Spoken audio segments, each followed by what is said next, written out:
तो आज की वीडियो में कुछ यूज़फुल ईडियम्स के बारे में बताऊंगा जिससे आपके रिटन और स्पोकन इंग्लिश में काफ़ी इम्प्रूवमेंट आएगी। इसके अलावा अगर आप किसी भी कम्पिटिटिव एग्ज़ाम की तैयारी कर रहे हैं तो उसके लिए भी ये काफ़ी यूज़फुल होंगे। इसके अलावा ये डेली लाइफ के इंग्लिश में भी यूज़ हो जाते हैं। वीडियो एंड तक देखोगे तो काफ़ी कुछ नया जानने को मिलेगा। तो टाइम ना वेस्ट करते हुए शुरू करते हैं आज की वीडियो। सबसे पहले नंबर 1 पे है once in a blue moon.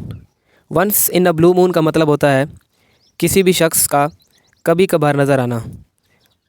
मतलब ऐसा शख्स जो बहुत ही कम सोशलाइज हो, मतलब ऐसा शख्स जो बहुत बिज़ी हो और कभी कभी टाइम निकाले और कभी कभी मिलने आए, तो हम उसको कह सकते हैं we see Aslam once in a blue moon.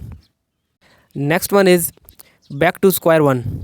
Back to square one का मतलब होता है किसी भी काम के नाकामी के बाद फिर से उसी जगह से शुरू करना, यानी उस काम को फिर से स्टार्ट से शुरू करना, तो इसको कहते हैं back to the square one.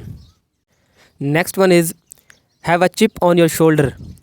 Have a chip on your shoulder का मतलब होता है एहसास से कमतरी का शिकार होना, यानी कि ऐसा शख्स जो ये समझता हो कि उसके साथ ज़्यादती होती है या उसे चीज़ें नहीं मिलती जो दूसरों को मिलती हैं। Next one is break the ice. Break the ice का मतलब होता है खामोशी तोड़ना, यानी किसी सिचुएशन में एक खामोशी छाई हुई हो और कोई शख्स बोल पड़े और उस खामोशी को तोड़े, ब्रेक द आइस कहते हैं। Next one is let the cat out of bag. इसका मतलब होता है कोई भी सीक्रेट गलती से बाहर आ जाना, यानी गलती से कोई राज खोल देना, तो उसको कहते हैं let the cat out of bag. Next one is full of beans. Full of beans का मतलब होता है एकदम चुस्त व तंदुरुस्त, यानी कि a healthy person. Next one is like water of a duck's back.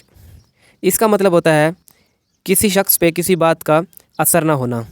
Next one is from the horse mouth.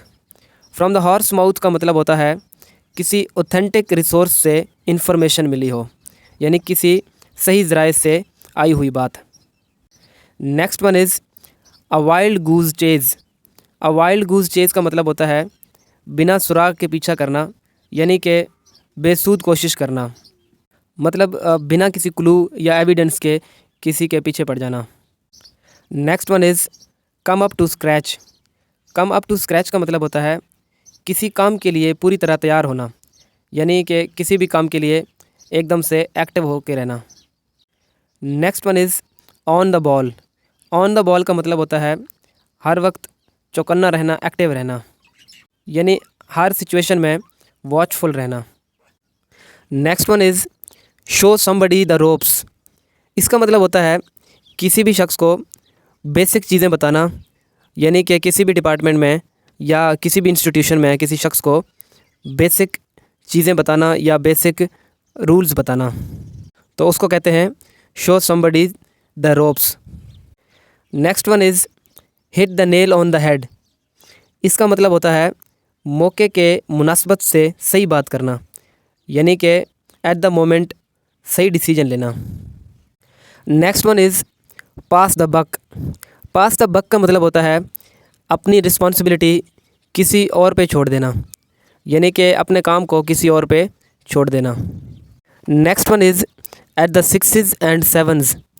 इसका मतलब होता है कन्फ्यूजन में रहना, यानी कि कोई डिसीजन ना ले पाना कि करना है या नहीं करना है। Next one is all's well that ends well. ये वैसे विलियम शेक्सपियर का एक प्ले भी है, वहाँ से ये लिया गया है ईडियम। इसका मतलब होता है कि अगर एंड अच्छा हो जाए तो शुरू के जो मुश्किलात हैं या जो डिफ़िकल्टीज़ हैं, प्रॉब्लम्स जितने भी फेस किए हैं वो सब भूल जाते हैं, यानी कि वो फिर याद नहीं रहते। Next one is better safe than sorry.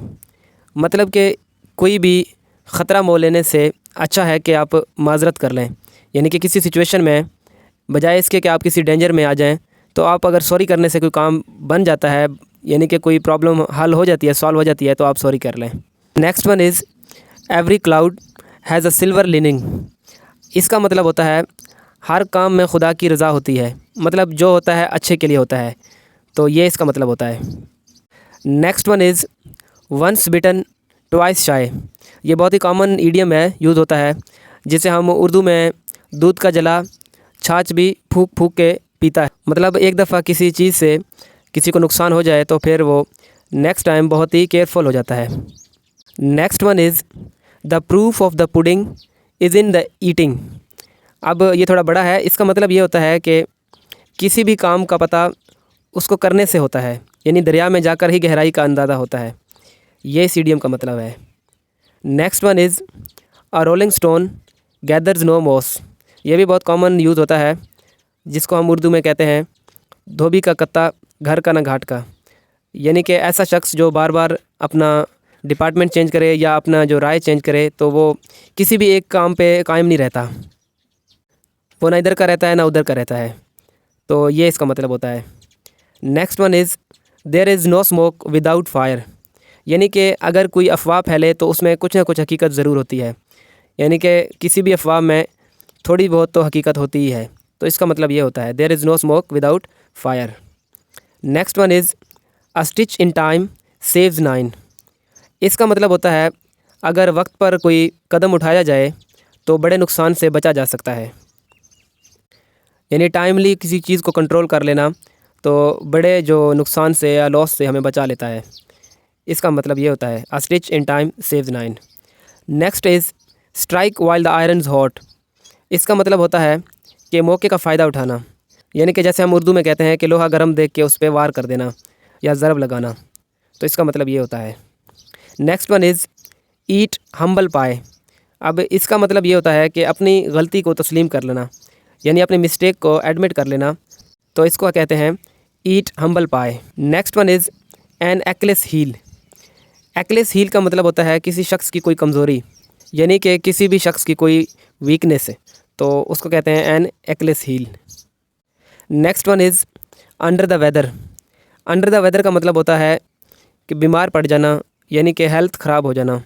Next one is get out of the bed on the wrong side.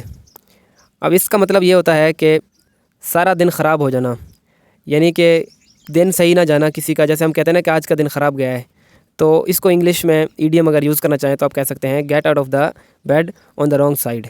Next one is fish out of water. Fish out of water का मतलब होता है किसी चीज़ के लिए बेताब होना, बेकरार होना, यानी कि कोई फेवरेट चीज़ आपकी नहीं है आपके पास, तो आप उसके बगैर ऐसे महसूस कर रहे हैं जैसे बिना पानी के मछली महसूस करता है। तो उसको कहते हैं fish out of water. Next और लास्ट वन है over the moon. Over the moon का मतलब होता है बहुत ज़्यादा खुश होना, यानी किसी भी बात पे आप बहुत ज़्यादा एक्साइटेड हैं, बहुत ज़्यादा खुश हैं, तो आप कह सकते हैं I'm over the moon। दोस्तों आई होप कि ये लेक्चर आपके लिए बहुत हेल्पफुल साबित होगा, और अगर आपको ये वीडियो अच्छी लगी है तो हिट द लाइक बटन, और अगर आप न्यू हैं तो प्लीज़ चैनल को सब्सक्राइब कर लें ताकि इस तरह का इन्फॉर्मेटिव और यूज़फुल कंटेंट आपको मिलता रहे। जल्द मिलते हैं आपसे नेक्स्ट वीडियो में। अपना बहुत ज़्यादा ख्याल रखें, तब तक के लिए गुड बाय।